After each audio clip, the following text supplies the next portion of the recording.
Et la team, ah, ça faisait un moment la team. Et il y a un pote à moi, il m'a dit, tu fais tellement pas de contenu YouTube, tes contenus c'est des NFT.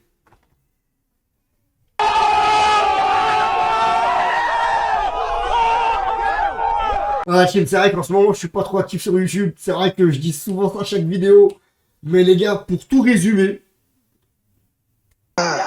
Ça manque la chance là, on n'a pas. donc la team, on va faire aujourd'hui un petit bilan sur le parcours du Maroc. Enfin, le parcours, c'est un peu fort. Mais sur les deux matchs amicaux que le Maroc a joué. Avec le Brésil, match de gala 5 étoiles. Et avec le Pérou, un match de catch 5 étoiles. Ouais. Oh non, c'est pas possible. C'est pas lui. Menop de incroyable. Submarine. Le revenant. Déjà, ce qu'il faut commencer à dire, c'est que le Maroc, en ce moment, on mange Gucci. Oui, c'est vrai que le dernier match, il est bof sur 20. Bon, c'est le Pérou. C'est une équipe qui a mis énormément d'impact physique. C'est une équipe même qui ressemblait à ce qu'on peut affronter en Cannes. Mais, pas grave quand même. On a quand même battu le Brésil. Hein. Et le truc à retenir, vraiment, c'est que le Maroc actuellement, on vit une épopée. Actuellement, le Maroc, c'est une aventure qu'on vit. Et j'ai envie de remercier un homme. Un homme. 富、名声、力、この世の全てを手に入れた男、海賊王 احنا ゴー خدامين ルド・ロジャー。 خدامين وباغي 彼 البلاد の死に際 ديالهم に放った一言は يتقاتلوا 人々を海へ駆り انا 立て كنقولها た。 لكم احنا معاكم وانتم معانا وحنا عارفينها しりゃくれてやる探せこの世の全てをそこに置いてきた男たちはグランドラインを目指し夢を追い続ける。世はまさに大海賊時代。 Il faut rendre à César ce qui est à César. Parce que nous, on pense que le Maroc a énormément progressé dans les phases défensives. C'est vrai, même si c'était quand même un peu solide avec Vaïd. Faut pas oublier ça. Mais le Maroc, là où ils ont progressé, c'est ils sont devenus méchants tactiquement. Tactiquement, c'est méchant le Maroc. Et une phase de jeu qui résume parfaitement le vice qu'a développé cette équipe marocaine, c'est on voit des possessions de balles brésiliennes, hein, où le Maroc, il leur laisse des options de passe, et dès que ces passes, elles sont complétées, ça se referme. Et ça se referme très vite. Ça se referme comme un scorpion dans le sable. Vraiment. On dirait vraiment un genjutsu. Vous avez déjà regardé Naruto, c'est une illusion. Tu vois, une illusion d'espace. Voilà. Je vous laisse regarder ça.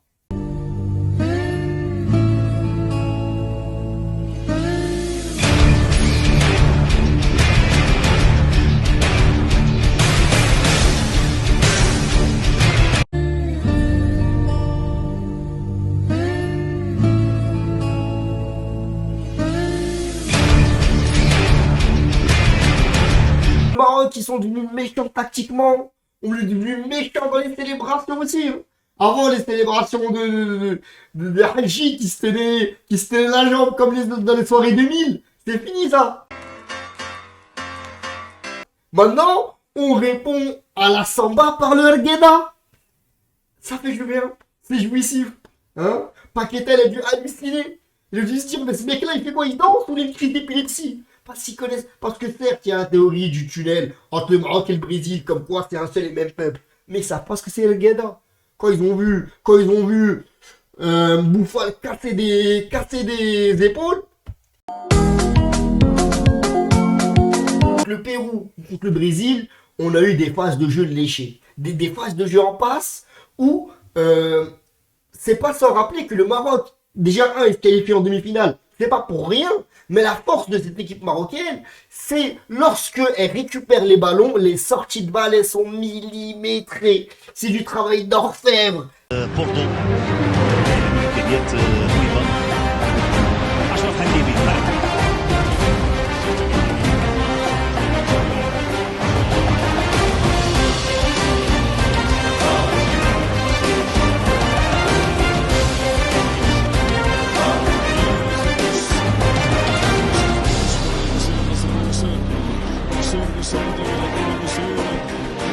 C'est de l'horlogerie, vraiment, vraiment. On l'a vu contre l'Espagne, là on le voit contre le Brésil, on l'a vu contre le Pérou.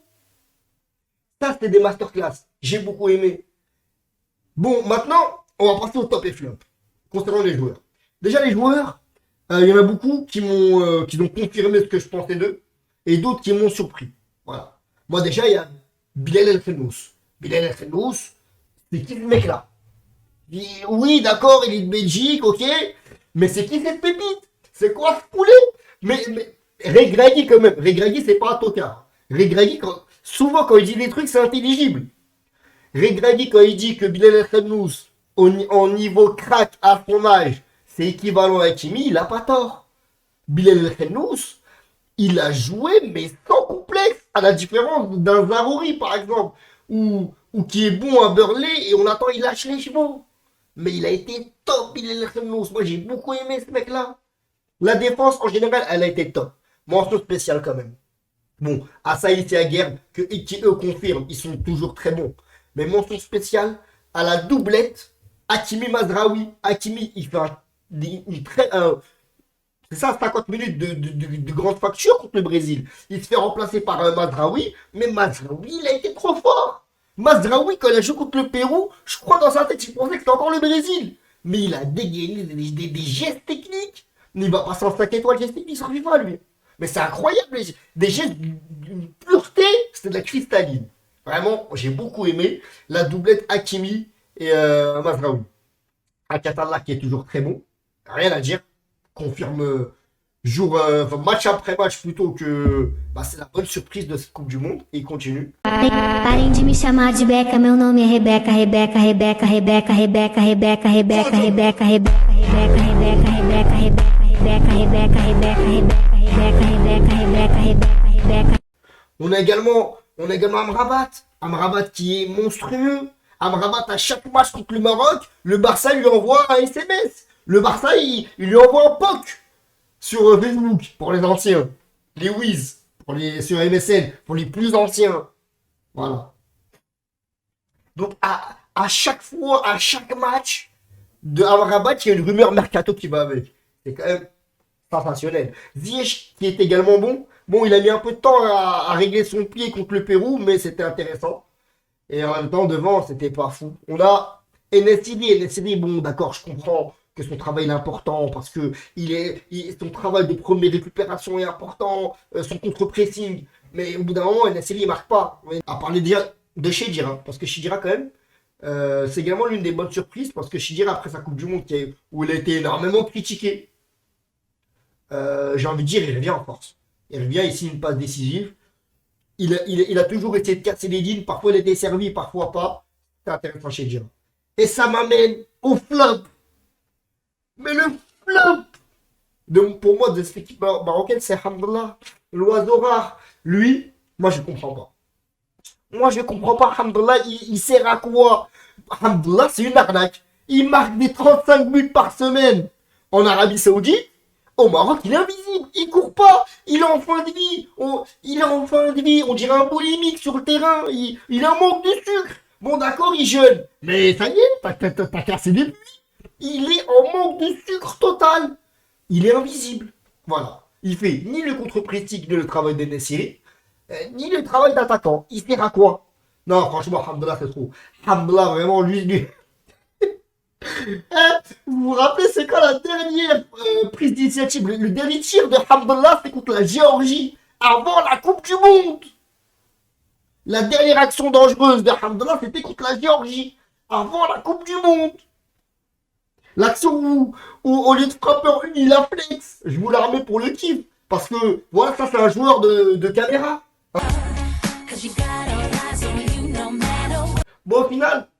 Si on peut noter un peu cette interlude, on l'appeler comme ça, comment on dit ça? C'est trêve nationale. Non, trêve nationale, c'est quand il y a la guerre, non? Non, trêve nationale, c'est comme ça qu'on dit. Trêve internationale, on va dire. Voilà. On peut dire que le match contre le Brésil, moi je mets à 8 sur 10, parce qu'il était assez plaisant à regarder. Bon, il y a 2 erreurs de Bounou, 3 même. Bounou, il a tellement fait que bon, c'est pas grave. Voilà, là pour le moment on met ça sur le côté, c'est pas grave. Voilà. Quand même Bounou, c'est pas Donnarumma, il n'a pas l'habitude de faire ça. Pour les supporters du PSG, je parle. Contre le Pérou, je mets un 5. parce que c'était pas un match incroyablement fou. Hein. Il y a eu, mais c'est un match où déjà le Maroc, il n'était pas à domicile. Hein, parce que au niveau des supporters, il y avait beaucoup de supporters péruviens. C'était intéressant, il n'y avait pas cet apport vraiment du 12e homme. On a liké. Et voilà. Donc ça veut dire qu'en réalité, je mets 5, 8, ça fait une moyenne de 13 sur 20.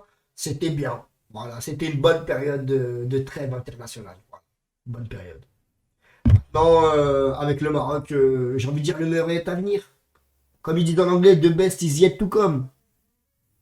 J'espère que c'est ça. Hein. Allez, pas vérifier. Bon, la team, abonnez-vous, likez. C'est important pour la chaîne. Abonnez-vous, likez. Abonnez-vous. Vous regardez gratuitement comme ça, là. Mets un bouton, abonne-toi. Mets un like. C'est important pour le référencement. Et bon Ramadan. Hein, bon Ramadan. Bonne fête de l'Aïd, si on se voit pas d'ici là. Ah, avec cette chaîne, hein, on marche sur les œufs, j'ai envie de dire. Donc, bon Ramadan, prenez soin de votre famille. Et ceux qui font pas le Ramadan, écoutez, passez de bonnes journées jusqu'au prochain débrief. Voilà, ciao ciao.